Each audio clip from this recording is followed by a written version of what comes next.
Hey, what's going on? This is another episode, second double header for today of the Reporter vlog. Um, okay, let's say the first one is Trump administration pretty much strong arming people, typical Trump, and a strong arm blackmail story and economic story.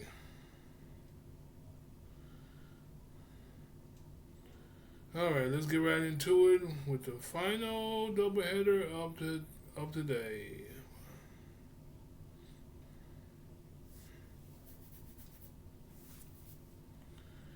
It's brought to you by the NBC News, of course.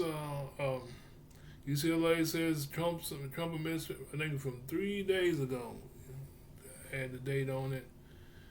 Definitely stale, but it's still useful.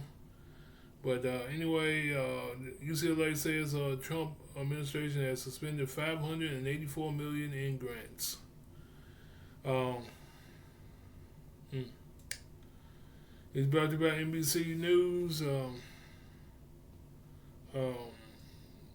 on August 6th, 2025, source was associated with AP, which pretty much written this story. AP, or as the publisher, that is. Okay,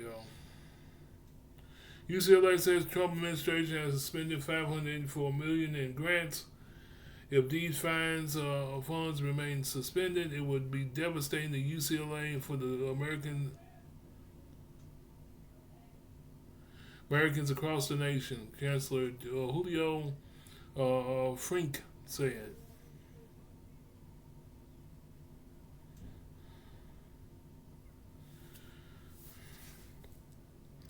Okay, Trump administration has suspended 584 million.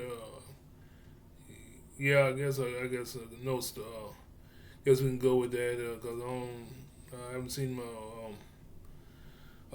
follow up on this story, by the way. So I guess we'll go with it way it's written. The Trump administration has suspended 584 million in federal grants for UCLA, nearly double what it was previously thought. The school chancellor announced Wednesday. UCLA is the first public university whose federal grants have been targeted by the administration over allegations of civil rights violations related to the anti-Semitism and affirmative action. Um, the Trump administration has frozen and paused federal funding over similar allegations against private colleges. Mm. If these funds remain suspended, it would be devastating for UCLA and for Americans across the nation, Chancellor Julio Frink said Wednesday in a statement noting the groundbreaking research that has come out of the university.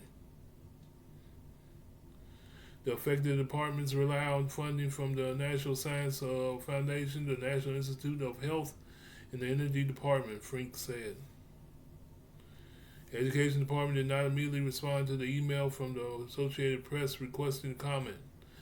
The Trump administration recently announced that the Justice Department of Civil Rights Division found UCLA violated the Equal Protection Clause of the 14th Amendment and Title 9, I guess, in the Civil Rights Act of 1964, acting with deliberate indifference in creating a hostile educational environment for Jewish and Israeli students.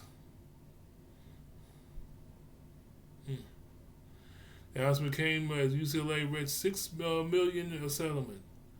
A $6 million settlement with three Jewish students and a Jewish professor who sued the university, arguing it violated their civil rights by allowing pro-Palestinian protesters last year to block their access to class and other areas on campus. The university has said it's committed to campus safety and inclusivity and will continue to implement recommendations.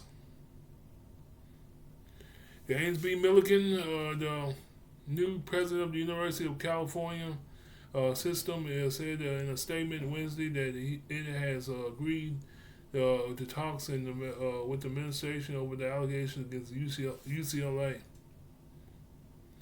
These cuts do something to address anti-Semitism. Milliken said. Moreover, the extensive work that UCLA and the entire University of California have taken to combat anti-Semitism has apparently been ignored. Milliken said the cuts would be a death knell for innovative work that save lives, grow our economy, and fortifies our national security. It is our country's best interest that funding be restored. As part of the lawsuit settlement, UCLA said it would contribute $2.3 million to 8 organizations that combat anti-Semitism and support the university's Jewish community. It also has created an office of campus and community safety, instituting new policies to manage protests on campus. Frink, whose Jewish father and grandparents fled Nazi Germany to Mexico, and whose wife is the daughter of a Holocaust survivor, launched an initiative to combat anti-Semitism and anti-Israeli bias. Last month, Columbia University agreed to pay $200 million as part of the settlement to resolve investigations into the government's allegations that the school violated federal anti-discrimination laws. The agreement also restores more than $400 million in research grants. The Trump administration plans to use its deal with Columbia as a template for other universities with financial penalties that are now seen as an expectation. Ooh-wee. I was about to say, where's your proof? But this story dropped it.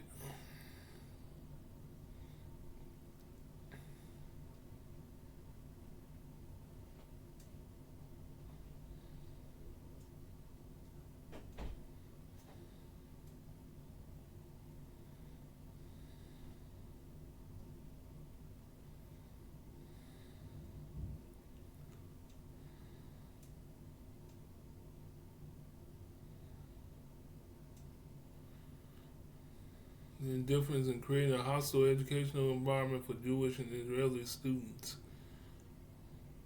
The announcement came as UCLA reached a $6 million settlement with 3 Jewish students and a Jewish professor who sued the university, arguing it violated their civil rights by allowing pro-Palestinian protesters last year to block their access to classes and other areas on campus. Woo. So UCLA, y'all had it coming. But there's really no follow up to this. Like I said, there's really no follow up to this story. So we're gonna leave it as it is. But what do you think about this story?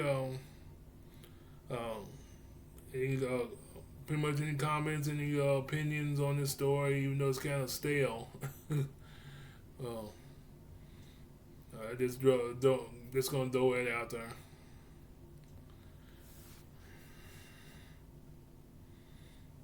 Yeah, what do you think about this story? Just drop a comment in the comment section. Under this episode of the Reporter Vlog, and I'll pick it up. All right, on to the final story of this second doubleheader, and we're out of here.